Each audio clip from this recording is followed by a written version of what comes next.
prepared. I hope. That sounds reasonable.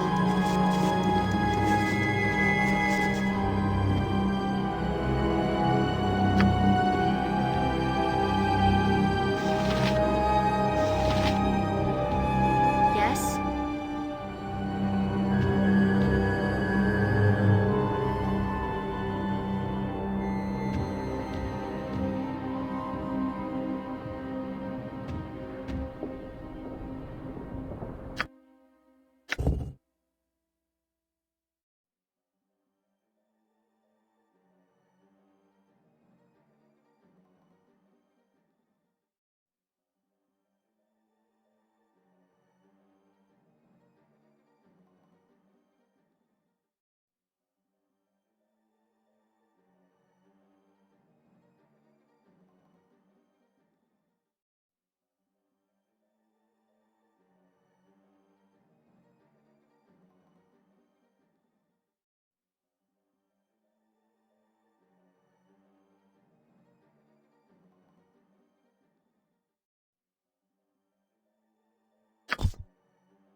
Let me know what you want. I'm on it. Greetings, adventurers. Pardon me while I gather my thoughts. Who are you, and what has just come to pass?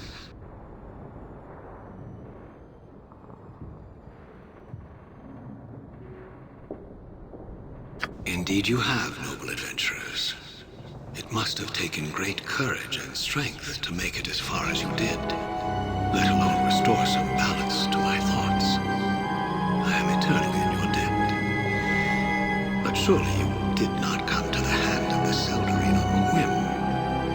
Tell me what it is you seek. Very well. As legend states, the Heartstone Gem is an ancient artifact from a time long forgotten. Its most notable owners were the Druids of Kuldahar before one within their circle stole the gem.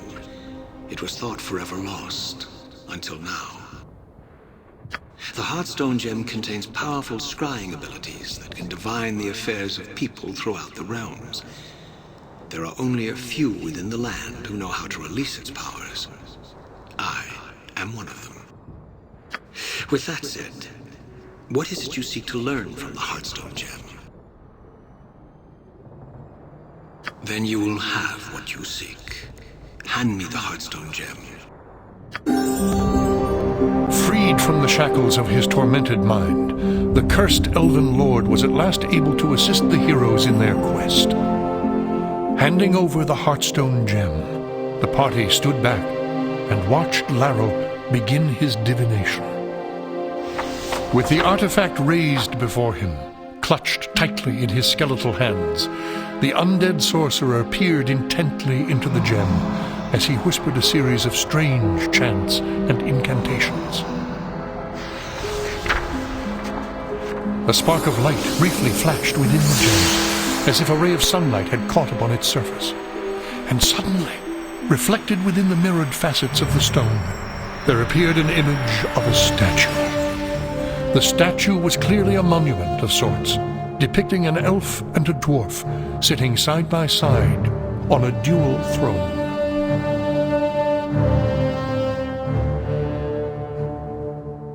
Even if Labelus's curse had taken my eyesight, I would still recognize that home. What you have seen is Dorn's Deep, den of the betrayers. In here is where the wretched dwarves hollowed out their home. Be warned if your journey takes you there. If any of the dwarves remain, expect no quarter, for they will give none. Believe none of their lies, as they will all lead to treachery. If you do decide to venture forth to that dwarven vestige of evil, then I will mark its location on your map. Also, I have the power to take you there if you wish.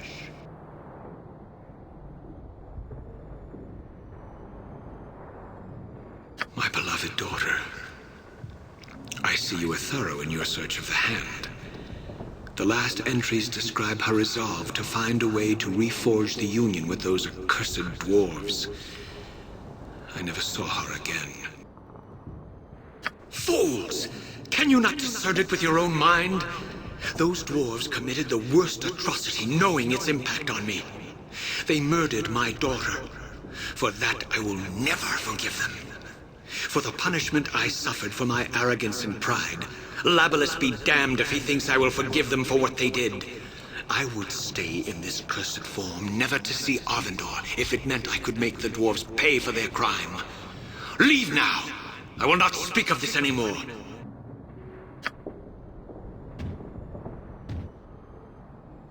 You have returned.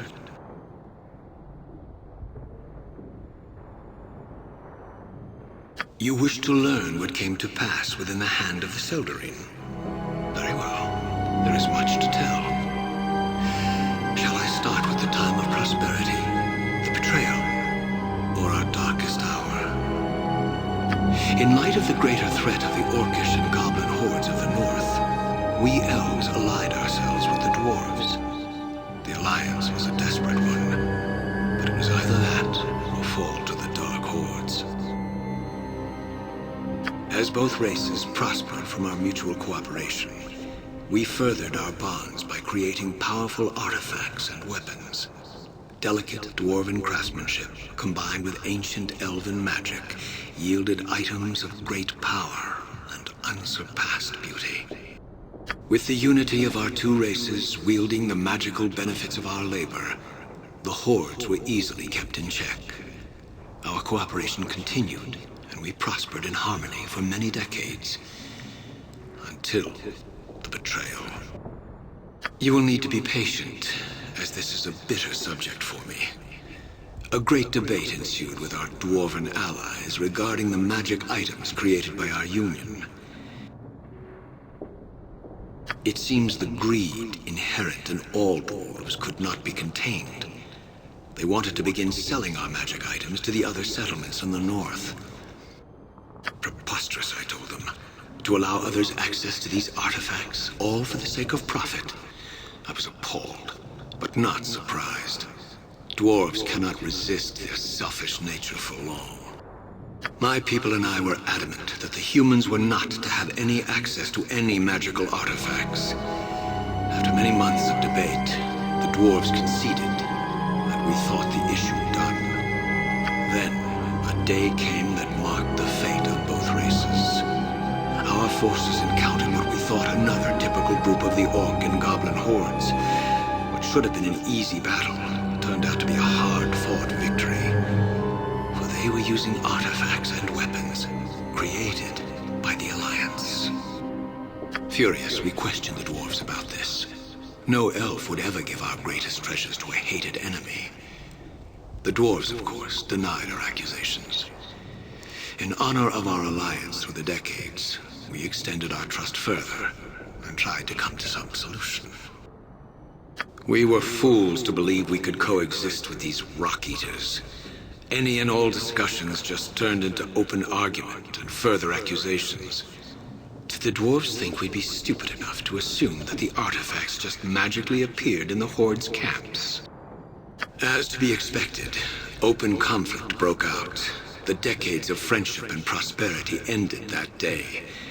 The Alliance was no more. On that day, the elves of the Hand of the Seldarine were alone against the dwarves and the goblinoid hordes. You wish to learn what came to pass within the Hand of the Seldarine?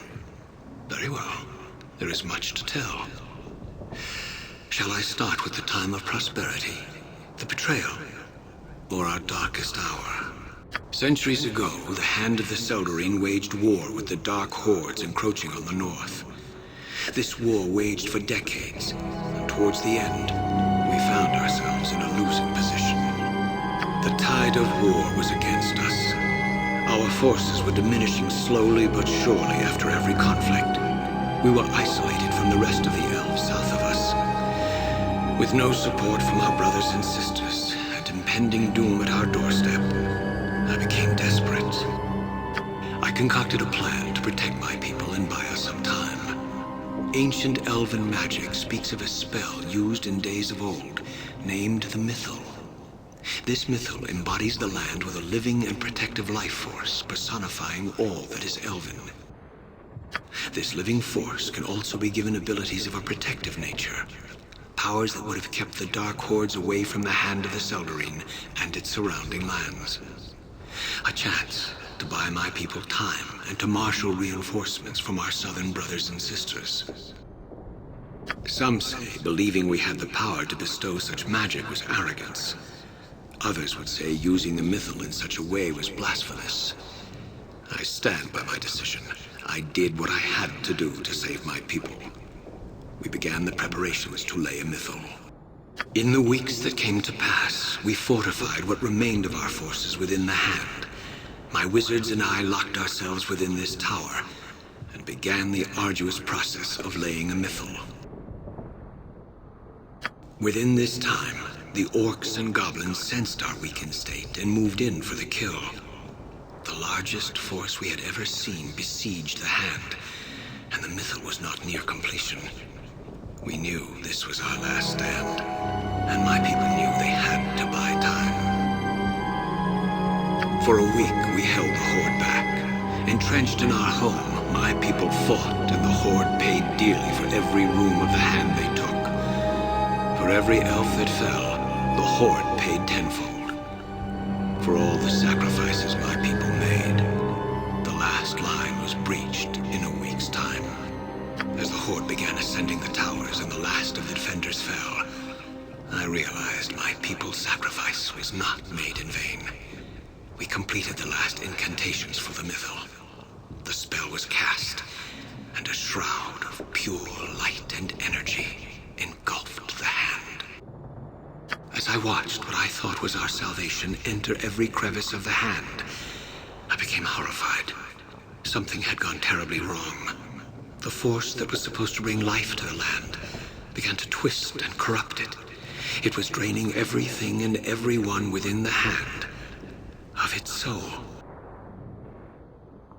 I watched as every living thing within the hand of the Seldarine had its life drained to the brink of death, driving them mad. Those who died in the battle began to rise as hideous undead.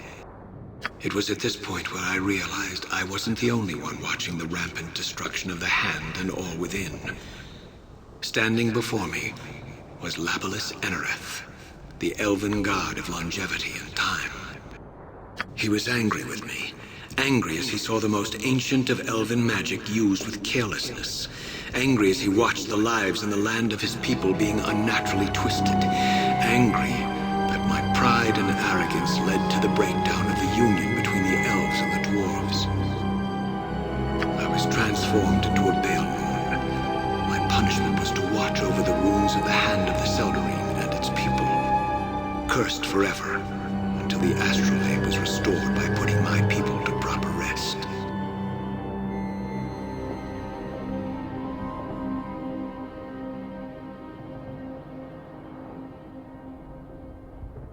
You wish to learn what came to pass within the hand of the Seldarine? Very well. There is much to tell. Shall I start with the time of prosperity, the betrayal, or our darkest hour? As simple as that question is, I do not have an answer. Perhaps there are other elves here that need my help to return to Arvindor. Maybe there is something else I need to resolve in order to complete my punishment. You have returned.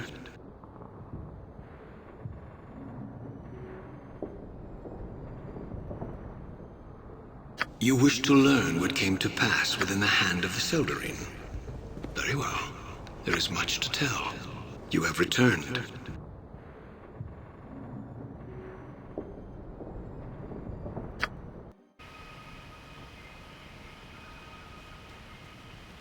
I await your... Understood.